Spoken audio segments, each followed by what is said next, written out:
wanted to do something different. So, on a whim, I looked at the FBI website and met the criteria to become an FBI special agent. I have a gun on an airplane. This is weird. Human trafficking. The Bureau investigates over 400 different violations of federal law. Yeah, the FBI, they know everything. It's just so disturbing, so horrible. You know, a pimp who's trafficking young girls and boys. It happens with boys as well, but mostly young girls. It haunts me. Today's guest has lived in two very different worlds for 20 years. He enforced the law as an FBI agent. He investigated public corruption. He pursued human traffickers. He worked civil rights cases and helped train law enforcement on abuse of power in the wake of national unrest. He saw the best and the worst of human behavior. Then he retired and chose to start again. At an age when most people slow down, he walked into acting. Surrounded by students half his age, he trained seriously. He built a second career from the ground up, and he wrote a story inspired by the cases he's worked on. A vigilante who operates outside the system using psychological strategy instead of violence. Today we talk about justice, power, identity, reinvention, and what happens when a man who once enforced the system begins telling stories about it. Please welcome to the show, Brian Grehoski. Hey, Brian. Thank you for having me. Oh, absolute pleasure. Now, we rehearsed the name beforehand, and I feel I still butchered it. So, You know, it's Grehoski. I'll tell you a real quick story. When I grew up in the '70s. I was born in the '60s, and there wasn't political correctness for years, and there were a lot of Polish jokes. The last name is Grehoski. It's Polish last name. And so I used to joke that it was an Irish name. It was Grehoski, but we got tired of all the Irish jokes, so we dropped the O. oh, let's start there, Brian. So you grew up, not with the Polish, but you grew up in the '60s, '70s. Yep. So you went first into the Army, right? The Marines, was it? I did the Marine Corps. Yeah, I joined the Marine Corps at age 17. I graduated at 17 from high school. Joined the Marines at 17. My parents signed a waiver so I could make it to boot camp. Had my my 18th birthday doing a 25-mile forced march with all our gear in the summer heat of South Carolina. That was fun. Gee. Joined the service for the school benefits. So I did 4 years in the Marine Reserve, and then I discovered that the Army National Guard had much better school benefits. So I jumped ship and served 4 years in the Army National Guard. So it's a little over 8 years of military service. Was that always the plan growing up? Was that the inspiration? Was that where you were drawn towards, or?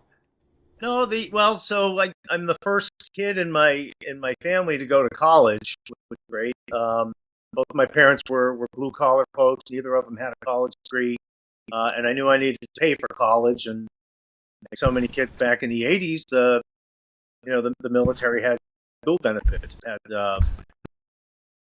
reimbursement for things, and it was a good part-time job.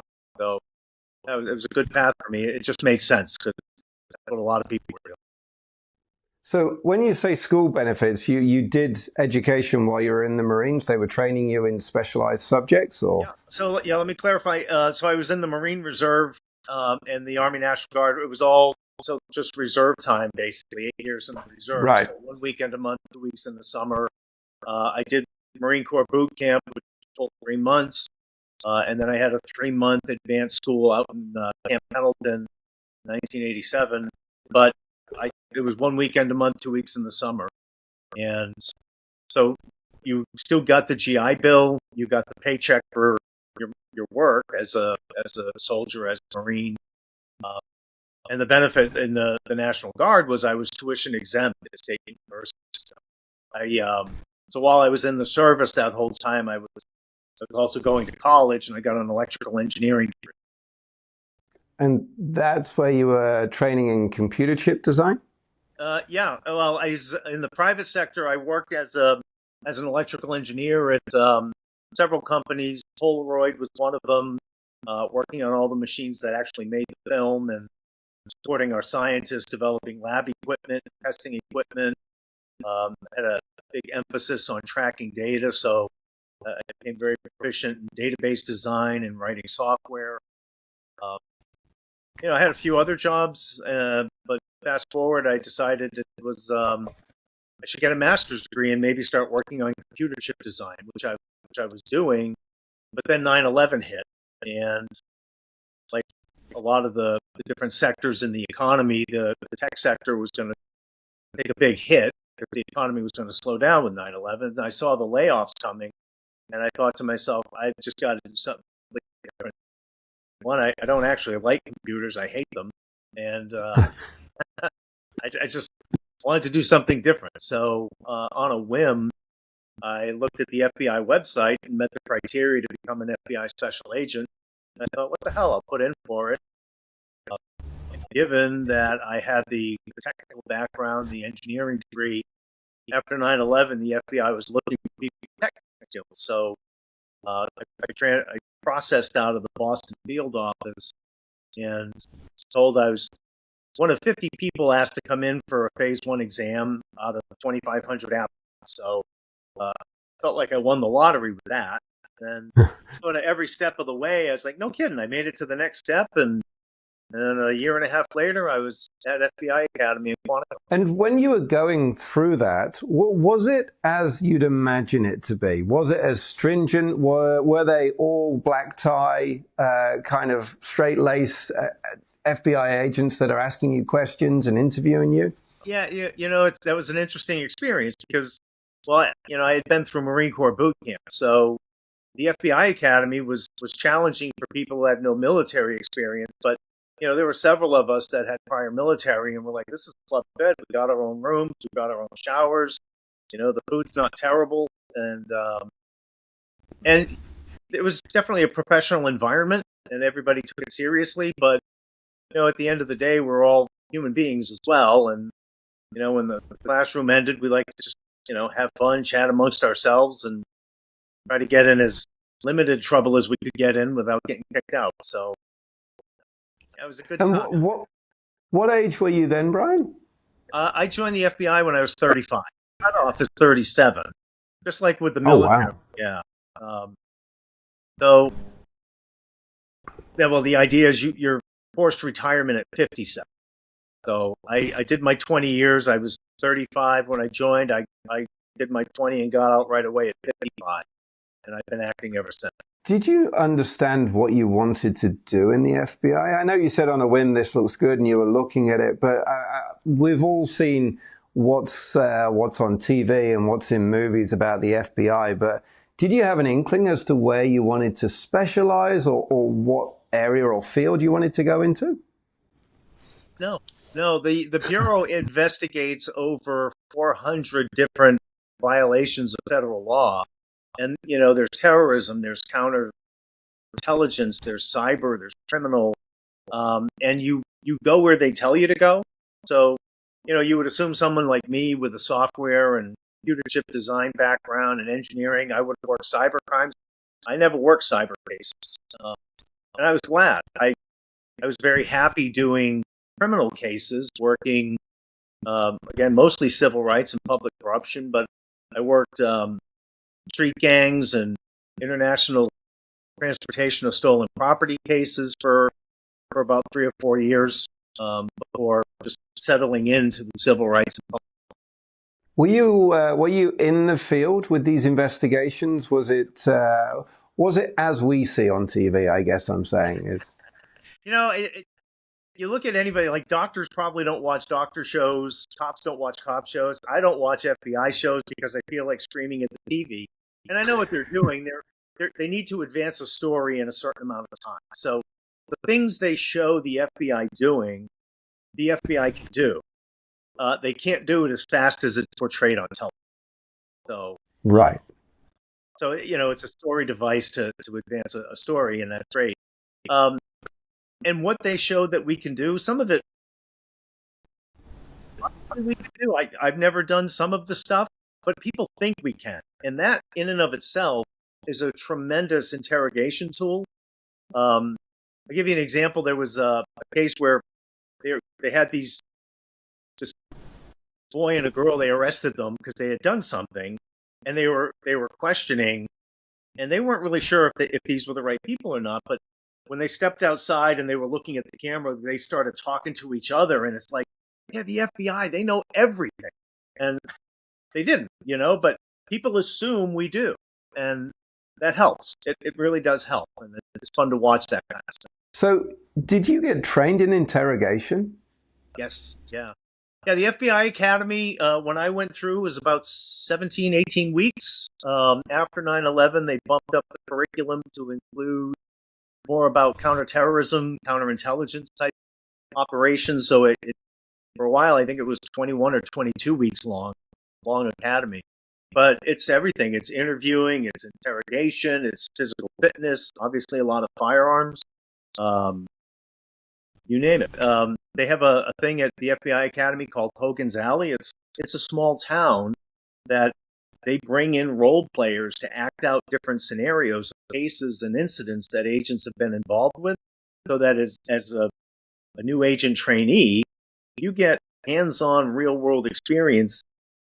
Putting hands on people, arresting them, doing interrogations and interviews, trying to gather facts. So it's not just textbook training. There's real world applications that they do at Hogan's Alley so that the agents get a chance to experience. It must have been scary. It must have been daunting suddenly being thrust into this new world where you're up against the world's worst criminals, so to speak. It's interesting. So I'll tell you. So we go through all this training, and everybody's a type A personality here. They're all super competitive. They want to be the top. And the grade range from the top to the bottom performer is only a few points. Like the top guy was 100%. A girl. Every test is 100. Some people get 95s, 96. It's just people really are type A personality wanting to do well. So you can go through all that training, and then you graduate, and okay, now hop on an airplane and go home and pack your house up. You're moving, but you're getting on an airplane for the first time with your gun, and you're like, I have a gun on an airplane. This is weird, and Wow. it's daunting, and what I think most agents would tell you is you don't truly understand and appreciate your authority probably 3 or 4 years, because you're like, okay, I'm this FBI agent. I've got these credentials. Everything's great. But what is my authority? How is it I have the right to go in and do X, Y, and Z? And it's after a while of experiencing it and talking with some of the prosecutors and your fellow agents that you really start to appreciate the authority that you have and the power that it represents, and how important it is not to abuse that. I'm obviously outside of the US, so my understanding of the authority of the FBI is literally what I've kind of been painted. So the police are responsible for the state that they're in, but the FBI sits across the top as an overarching agency that has more authority than the police. Is that how it works? Well, it's a misconception. So everyone thinks, well, you're the FBI, you can do anything, and we can't. We only have law enforcement authority to enforce violations of federal law. But there's no federal violation for speeding. FBI agents can't pull you over for speeding, or shoplifting is not a federal violation. It's a little bit of a gray area in most states. FBI agents, in some capacity, can be considered peace officers, and they'll be acting. So, if I witness a felony in my presence, I do have the authority to act. But it's dicey. If it's not a federal felony, why am I enforcing state law? I'm not a state law enforcement officer. So, I might be morally right in doing something, but legally, is the FBI going to back an agent who decided to take it upon himself to enforce a state law that really wasn't his jurisdiction? Especially if it ends in something terrible, like you see someone shoplifting a DeWalt power drill from Home Depot, you chase him out to the parking lot, and then the guy pulls a gun. Now you're in a shootout with a guy over the grill. That's not a federal violation, shoplifting, right? But now the agent is had to defend himself or others because now there's violent confrontation. So there's this really sticky area of should you intervene or should you just be a really good witness? You know, so that's something that all agents have to grapple with. But to answer your question, no, FBI doesn't have the legal authority to enforce things that are not federal law. Did you ever go into a police scene and someone say, well, the feds are taking over now? Just like we all see, the feds are here, cops are out. No, I've never seen that happen. That is certainly a trope that's out there that, FBI will take it from here, I heard a story. We had an agent who I worked with that when he was a new agent, he was assigned bank robbery. And so he walks in and had that attitude. He was a former police officer who got selected to go to the academy, became an agent, and he thought that. So he walks into the bank, okay, FBI's here, we'll take it.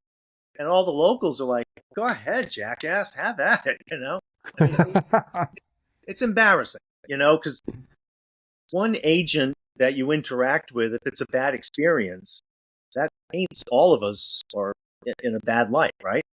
And that can certainly happen. When I was in, I think we had roughly 12,000, maybe 12,500 special agents, and that's for the entire FBI, for the entire world. So they're few and far between. To put things in perspective, I think the city of New York has 30,000 police officers. So Wow. the NYPD is 3 times larger than the FBI in terms of law enforcement personnel. So, again, you meet one bad agent, and that might be your only experience meeting an FBI agent, and if he's kind of a jackass, then we all seem like jackasses. Right? It's interesting. And you, as we said in the intro, human trafficking. Now, again, this is something I've only ever seen through movies and TV. What is human trafficking in the US? Is it huge? Is it as big a deal as they make out and what you hear, or is it not that big? And what's the definition for human trafficking, which we imagine people which are in containers somewhere in a shipping yard? Yeah.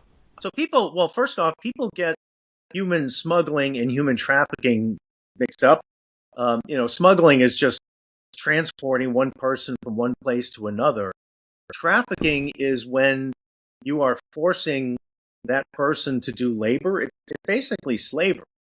So, to give you an example, the obvious one is sex trafficking, and that's sort of the subject that I started working on the script.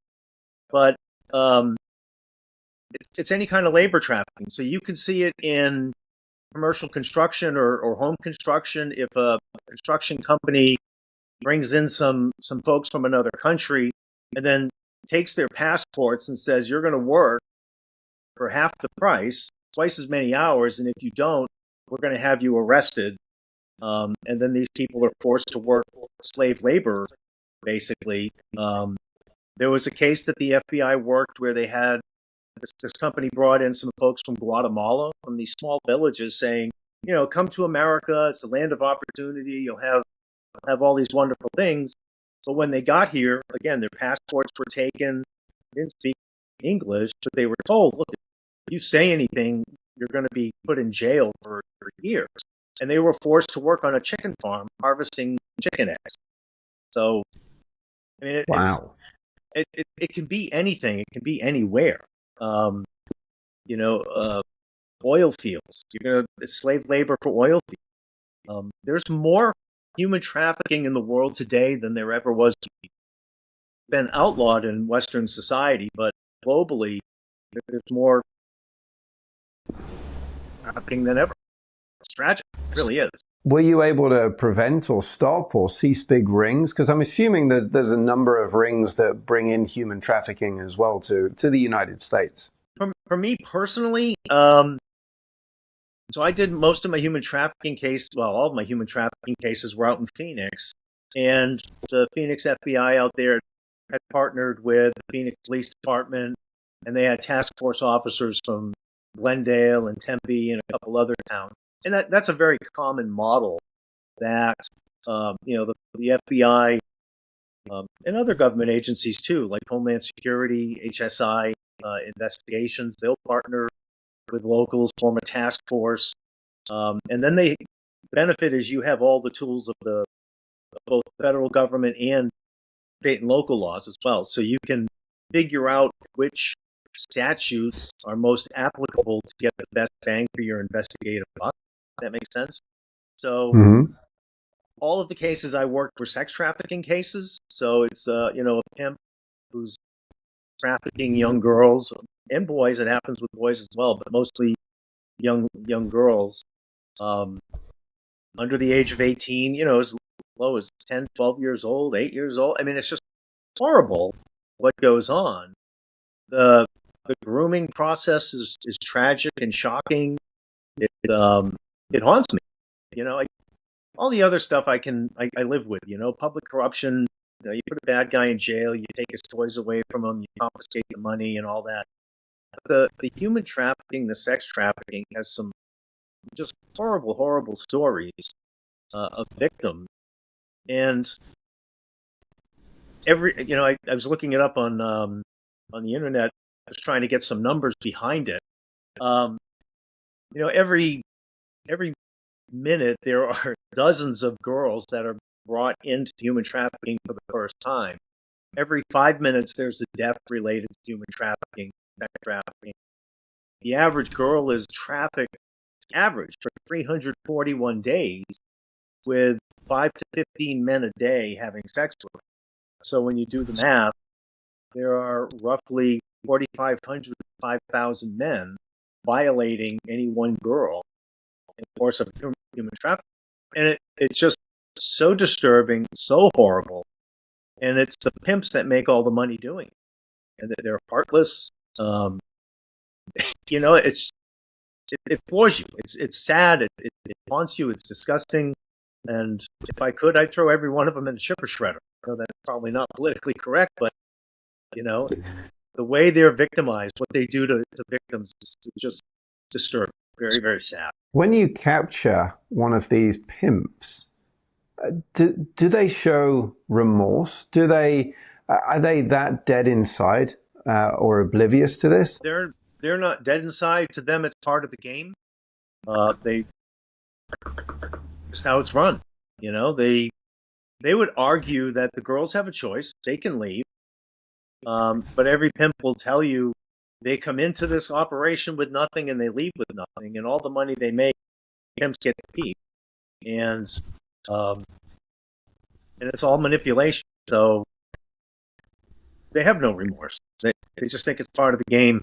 In fact, they will use the girls and tell the girls, look, if you get arrested, don't rat me out, because you'll go to jail for a misdemeanor. I'll go for a felony. And if you loved me, you wouldn't want that to happen. I protect you. And eventually, the grooming process and the psychological manipulation has these girls, depending on the pimps, they will tell you that they love their pimps, that he's the only one that treats them right, and they're brainwashed.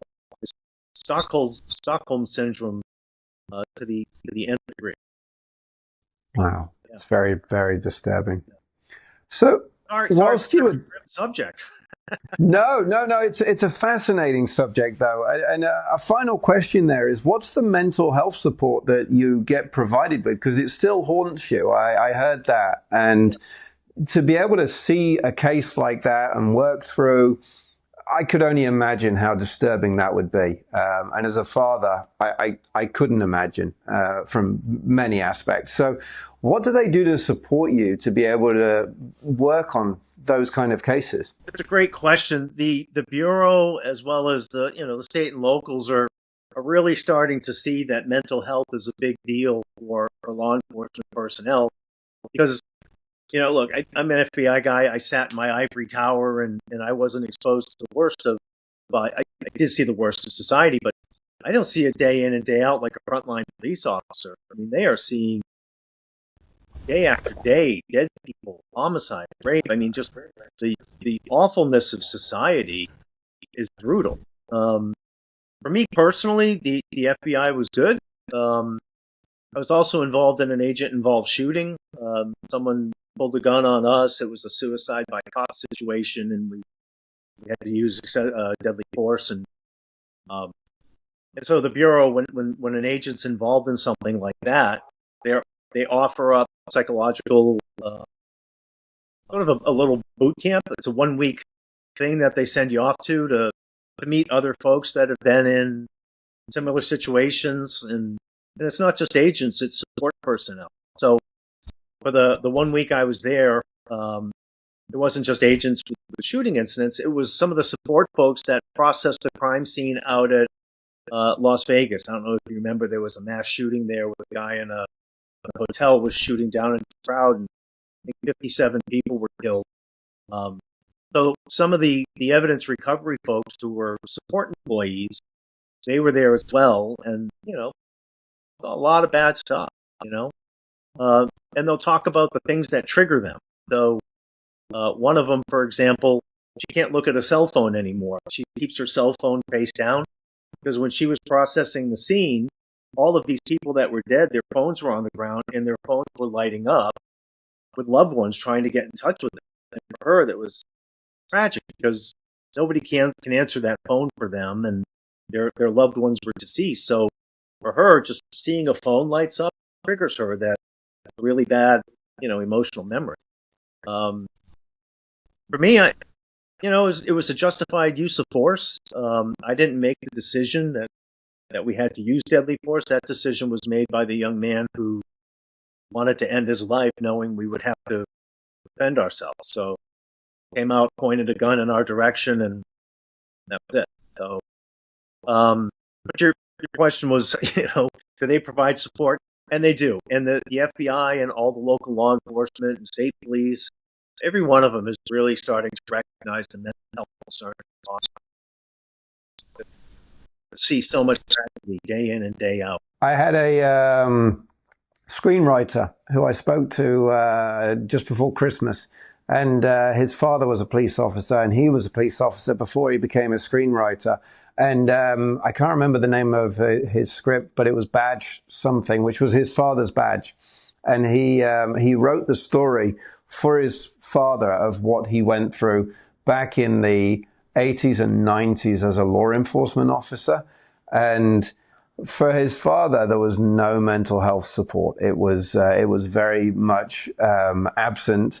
And I think going through the process of writing that script was very therapeutic for his father to be able to say the things that he's never, ever told before. But I think there's a point in law enforcement in general where they were missing that support that's needed. And it's quite horrific what people had to go through without it. So. Well, and same for soldiers in war, all those greatest Yep. generation, World War II, you never heard those men and women talk about what they went through. They just bottled it up and took it to their graves. Most Vietnam, that's the same thing, and that's why they are really starting to recognize PTSD that soldiers and law enforcement experience. Real, really real. The only time that it hit me, I was actually at work at the FBI, and where I was, we had TVs everywhere. I can't tell you what we were looking at. We had John Wick going on one of the screens, and one of the bad guys in John Wick got killed, but the way he looked up, it really shocked me, and I had to turn it off. I couldn't watch it, and I haven't watched a John Wick movie since. That experience was really kind of sad. It really struck me. Really. Other than that, I sleep fine at night, and I'm in really good health mentally. I got a wonderful wife; she supports me. My kids are great. Life is good, and yeah. Well, we're going to move on from the FBI, but one more question before we do. What was the best case? Was there a really cool case that you were like, yeah, this is a movie case kind of thing? Well, so I had two big public corruption cases, but they weren't my funnest case. One of them was against I call him America's toughest sheriff, Joe Arpaio. Can't really talk about it, but it was a 3.5 year case that ended up going nowhere. for a number of prosecutorial reasons and so forth. I had a campaign finance case against an Arizona attorney general. That was a lot of fun to work. But my favorite case was an interstate transportation of stolen property. So the federal government has jurisdiction anytime something affects interstate commerce. It's referred to as the Commerce Clause of our Constitution. So if something stolen goes across state lines or affects interstate commerce, that's where the FBI gets jurisdiction. And there was a company that made parts for computers, and computer parts have precious metals in them, like gold, platinum, ruthenium, and some others. And this company was missing $36 million in platinum. They had done an audit, and they realized, of the 400 million that we normally have in our vault, we're missing about $36 million in platinum. So, wow. They had to do a major deep dive, and we started investigating, trying to figure out what happened to this platinum. A big chunk of it, they discovered, was accounting error and employee mistakes. So when they had scrap metal that had precious metal, they were supposed to put the precious metal scrap in one barrel and then the non-precious metal scrap in another barrel. And there was a local company buying all their non-precious metal scrap. And every once in a while, they'd get like a big chunk of platinum, and they'd go, "Woohoo! This is $50,000 worth of platinum."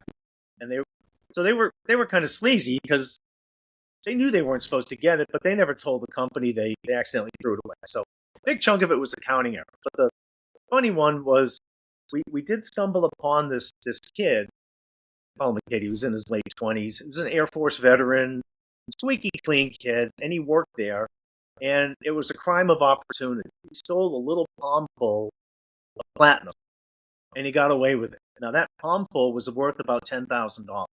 And what he was doing was he sent it to one of these companies that they'll buy your old gold watches and jewelry and melt it down and give you, whatever, 30 cents on the dollar, which is what he did. And then he got away with it a second time. Same thing, a little palm full. And then the third time, he got away with about $100,000 worth of platinum. Now, he loved bowling, and on Wednesdays, he would bring his bowling ball to work. Again, this is Arizona. You can't leave a bowling ball in a hot car because it will crack with all the heat. So he would bring his bowling ball bag into work, and security would check it and go, "Yep, it's heavy. There's a bowling ball." So he put the platinum in the bottom of the bowling ball bag, brought it out to his car at night, and that's how he got away with that $100,000. And then he went for the big score. He walked out with 15 pounds of platinum in the bottom of his bowling ball bag. That was worth about $400,000. So he walked away with about $500,000 in platinum. That we were able to recover the 15 pounds. That's when we discovered who he was and what he was doing. And he got sentenced because we recovered that platinum. The judge only sentenced him for the amount that wasn't recovered, which was about 80 grand. So he got 60 days of home detention. Okay, so it seems like a light slap on the wrist. He had to pay restitution. He had to pay it back. But the funny part was his wife was this pistol, and she was so angry at him when she found out what he did, and she almost divorced him. And so anyway, the gavel comes down. The judge sentences him to 60 days home detention, and the judge leaves. She walks up to him and, can I swear? Can I quote? Yes. Okay. Yep. She looks at him and she says, "And that fucking house had better be clean." So, I walked up to the court clerk and I said, there is no punishment that judge could give him that's going to be worse than his wife for the next 60 days, Yeah.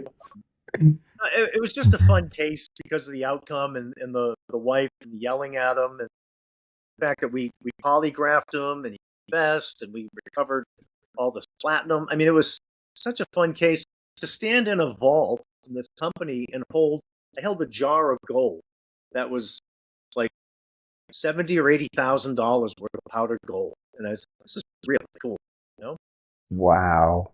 Yeah, fascinating stuff. So we're going to move away from the FBI. We got to your 20 years, and then you decided to retire, which is great, but you didn't decide to retire. So moving into the film industry, what was the shift there? Was this something that you'd always wanted to do but never had the nudge? Was this something, an opportunity that just presented itself? How did you maneuver yourself to that new career? Years ago, before I was in the bureau and I was an engineer at Polaroid, a coworker had a neighbor, and he told me all she does is TV, and she works 2 or 3 days a week and makes a living. And that always stuck with me, right? That would be cool.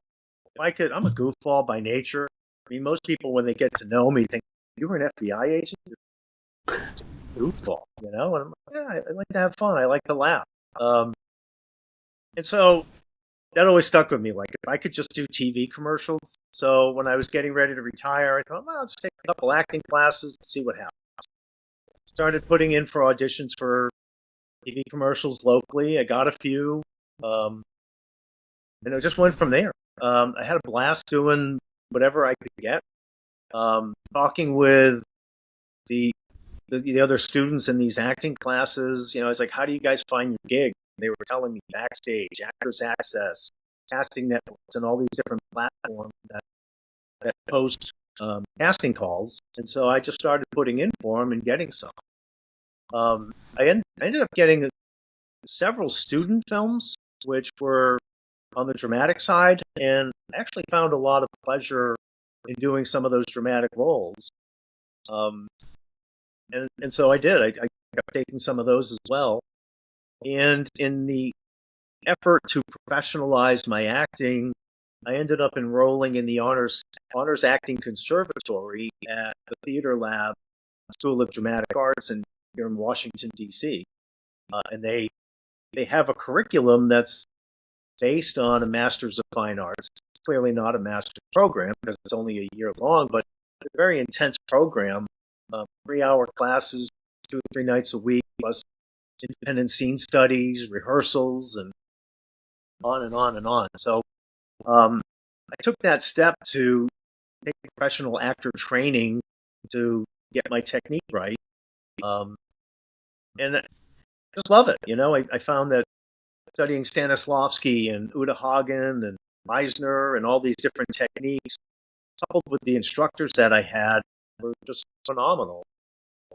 Trying to figure out how to bring a character to life, and whether you're going on your own personal stories and linking those to the character you're portraying, or trying to become the actual character yourself. There's just so many different methods and techniques to really bring a character to life. So really had a lot of fun exploring how to do that.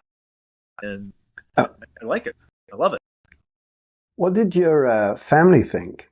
I mean, you've got a wife and kids, as you've said, but all of a sudden going from one extreme to the other, were they confused, perplexed? Did they expect this? They just said that's dad being dad doing one of his goofy things, I'm not afraid to try anything. It's why not? I can be an FBI agent. I got a pilot's license. Look, I could be a pilot. Why not? So I went and got a pilot's license. I could be a Marine. I joined the Marines at 17. You can do anything. The only thing stopping you is yourself. And, it's certainly being an actor is putting yourself out there publicly. There's, most people would fear public speaking. I was talking with someone the other day, and they once said that people fear public speaking more than they fear death. Not a problem for me. I'm plenty goofball. For example, when I was in the FBI and I was responsible for the civil rights program, color of law violations, brutality stuff, I developed training with the Department of Justice and literally traveled to 36 different states in a year and a half, delivering training to tens of thousands of police officers, civilians, social groups, schools, you name it. I am very comfortable public speaking. And so I think that coupled with this, I want to do commercials. That could be fun. It just seems like a good fit.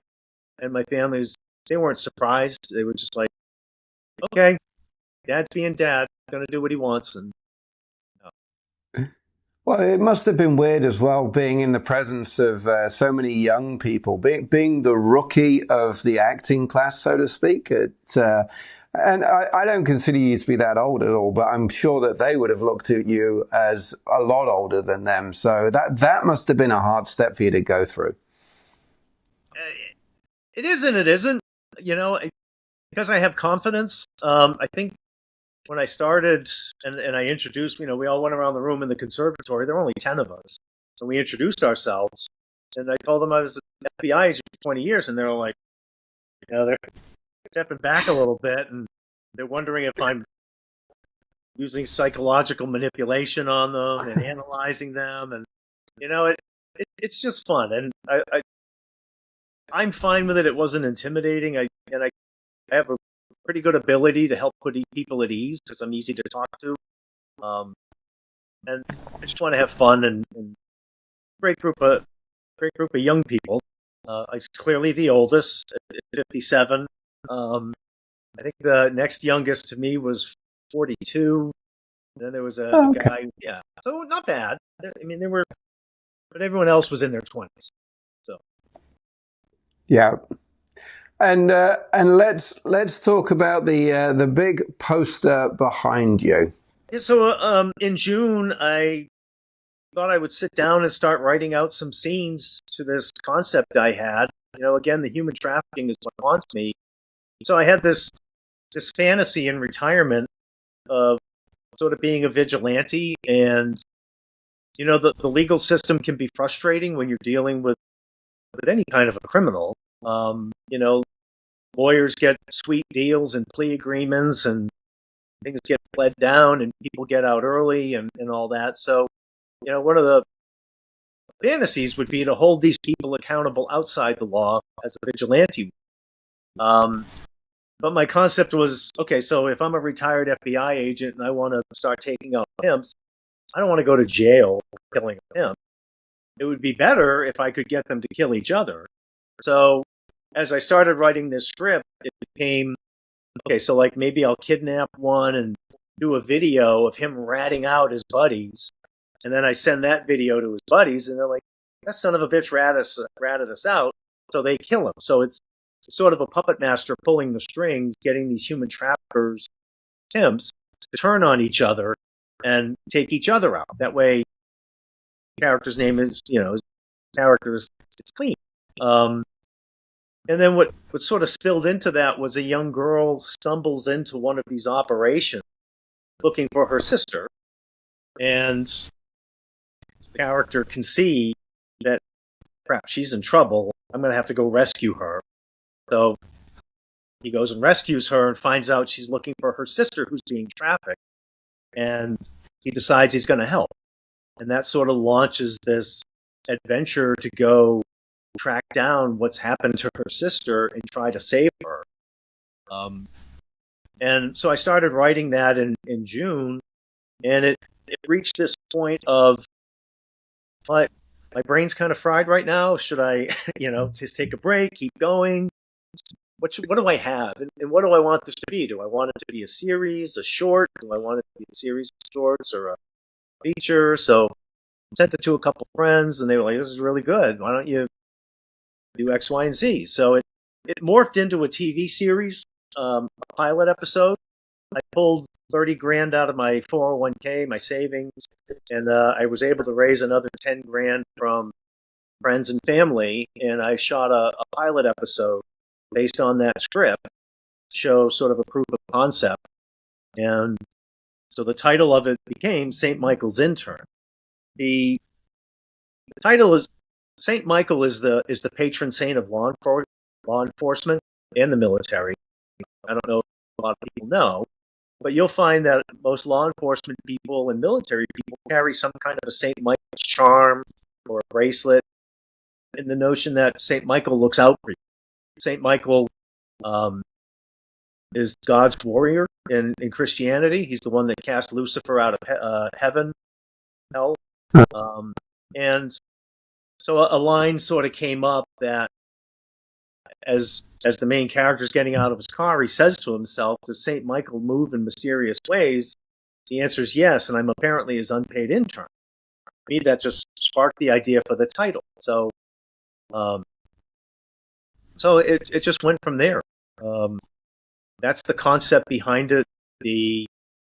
I've since made it into a feature-length script, and I've hired a consultant in Hollywood to give me advice on the script. He has since given me that advice, and I've folded that in now to a script that is ready to be packaged and start um, trying to pitch it to production companies, or maybe do it as an indie film and raise funds privately to make it happen. But I'm really proud of the script.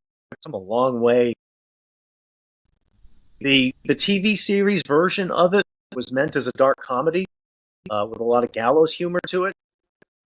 Yeah. Talking with, and we've got some folks on board that I'm very excited about. I can't say who they are, unfortunately, but they said you'd have a really good shot with these people in it in the international market. But the international market doesn't necessarily get American gallows humor or American dark humor. So the feature film version has stripped out a lot of the gallows humor. So it's more of a dramatic thriller. It's not an '80s shoot 'em up movie like True Lies or anything. It is psychologically, it's grounded in the emotional truth of human trafficking, the victim. So, but it's a lot of fun. I'm really excited. I hope I can get to shoot it and find some folks that share the passion. If I'm successful, my goal is to use some of the proceeds to help actual victims. That's awesome. That's awesome. And who better to tell a story of something that you've got so much experience in? So maybe you can strip away some of the fables as to what we actually see on TV from the likes of Taken and other movies like that, to be able to actually give a true in-depth understanding as to what really happens out there. Yeah, and this is really funny. Every single thing in the script comes from something I've either worked on personally, helped work on, or part of our training, or a case that I'm aware of. None of it is attributable to anyone in particular. So none of the characters are actual people that I know, but the accumulation of all of those experiences influence really everything in the script. And in any one line, I could tell you where it came from in real life, and kind of fun. And the main character's name is Jason T-Bone Kozlowski.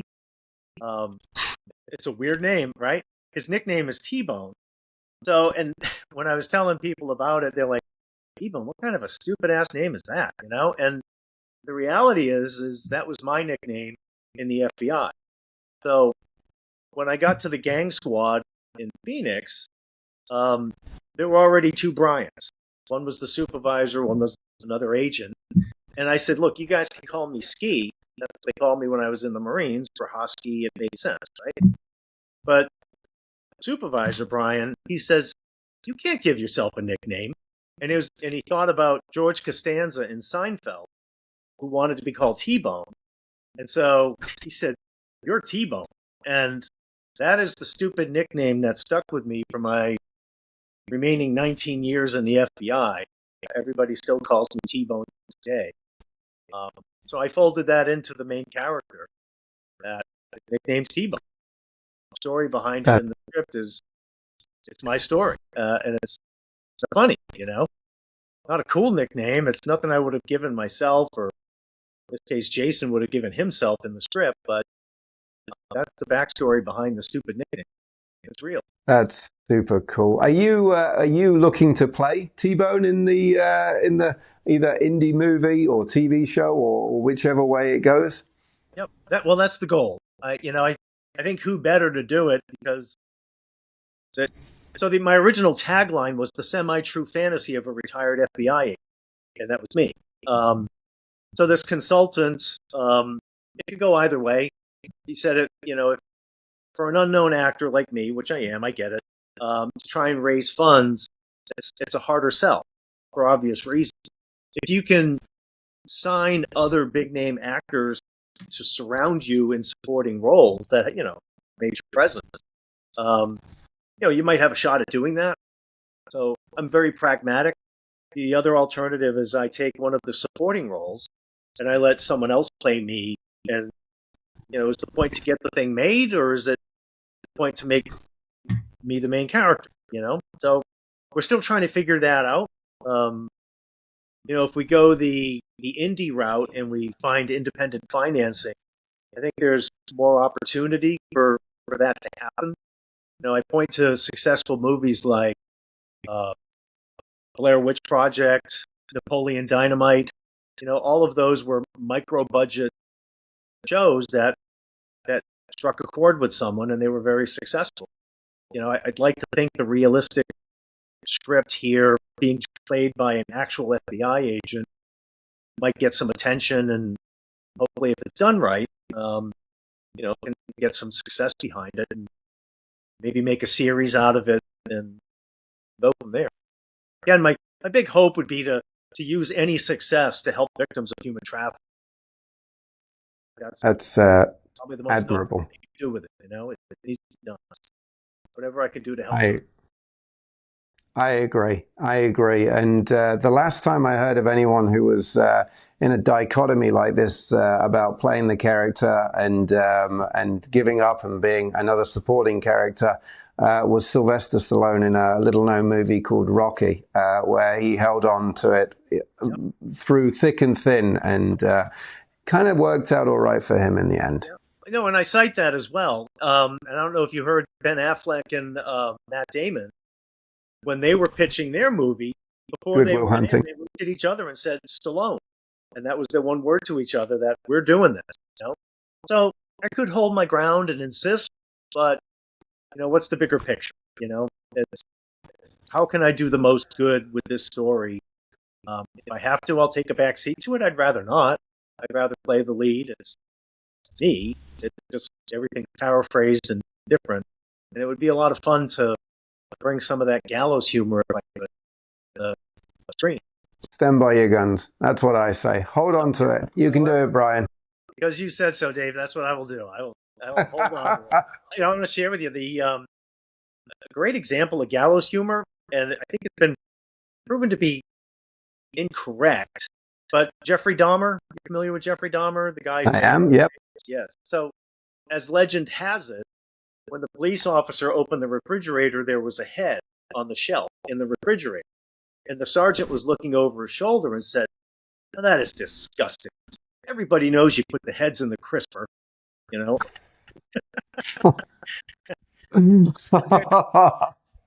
If it's true, it's hilarious, but probably not true. That gets to cops have to have that dark sense of humor to deal with some of the most graphic and disturbing things any human should ever see. Is there anything else that we can look forward to coming up for you, Brian? No, since nothing on the shelf right now, in the immediate future. Because I was in the conservatory and I just graduated a few weeks back in December, I've just started getting back into the game of trying to find acting gigs. So I'm going to pursue finding good roles, and along the parallel track, I'm going to start actively marketing St. Michael's Intern and see if I can get that made up. For now, nothing on the horizon, but always look. Stay tuned. Where would you like your details put, Brian? We always put the details somewhere. You can have them up, down, left, right. We can put them there so people can get in touch with you. You could put them right at the top. That would be great. Right up there. stmichaelsintern.com is our website for the show. You can put my contact info. I don't know how you do that. If people want to reach out to me, I'd love to hear from anyone that might have suggestions or just wants to say hello. Awesome. We will put all of those details right up there. Brian, it's been an absolute pleasure to talk to you today. Thank you so much for your time. We're going to be back right after these messages. This week's episode is sponsored by Cine by Kyle. Retro film tees, Ghostbusters, Back to the Future. Basically, if your personality peaks somewhere around VHS, you're going to love this. Use code SAVEDB and it gets you 20% off. But use it wisely. Here's a quick video to show you what it's all about.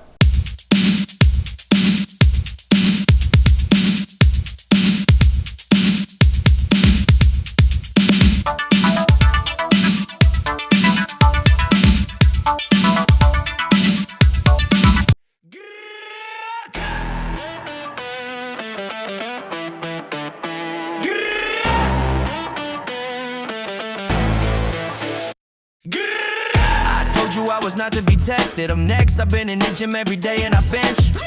Way too much weight to be getting offended. A whole lot of rage in the way that I step. I've been at war with the monsters inside of my head, and I keep coming out with the win. They gon' get me back on the field again. A whole lot of game and it's about to begin.